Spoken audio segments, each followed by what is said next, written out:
यह कथा है समुद्र मंथन की, जिसका वर्णन हमारे ऐतिहासिक ग्रंथों में मिलता है। बहुत समय पहले राक्षसों और देवताओं में स्वर्ग की सत्ता को प्राप्त करने के लिए युद्ध हुआ करते थे।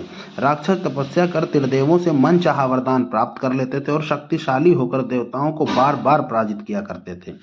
देवता परेशान होकर भगवान विष्णु के पास समाधान के लिए गए। भगवान विष्णु ने समुद्र मंथन करने के लिए कहा। चूंकि देवताओं के लिए समुद्र मंथन अकेले करना संभव नहीं था, इसलिए राक्षसों को भी इसमें सम्मिलित किया गया।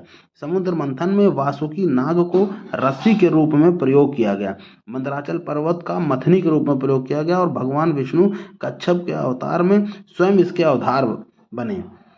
समुद्र मंथन का कार्य प्रारंभ हुआ। कई दिनों तक चला समुद्र मंथन, जिसमें 14 रत्न लक्ष्मी जी, हाथी, घोड़े, रंभा, कल्प वृक्ष इत्यादि निकले। अंत में सबसे समुद्र मंथन के दौरान अंत में निकला अमृत कलश। अमृत कलश को प्राप्त करने के लिए राक्षसों और देवताओं में होड़ मच गई। इन सबसे पहले कालकूट हलाहल विष निकला। यह विष इतना भयंकर और इतना प्रचंड था कि इसकी एक बूंद मात्र से पूरी सृष्टि का नाश हो सकता था। सभी देवता और राक्षस परेशान होकर भगवान शंकर के पास समाधान के लिए गए। भगवान शंकर के यहाँ जाकर इन लोग त्राहिमाम करने लगे। भगवान शंकर ने इनकी प्रार्थना सुनी और हलाहल कूट विष को अपने कंठ में धारण किया। कंठ में धारण करने की वजह से भगवान शिव शंकर का कंठ नीला पड़ गया, जिसके कारण वह नीलकंठ कहलाए। दोस्तों, यह कथा अगर अच्छी लगी हो तो लाइक करें, सब्सक्राइब करें और बेल आइकन को प्रेस करना ना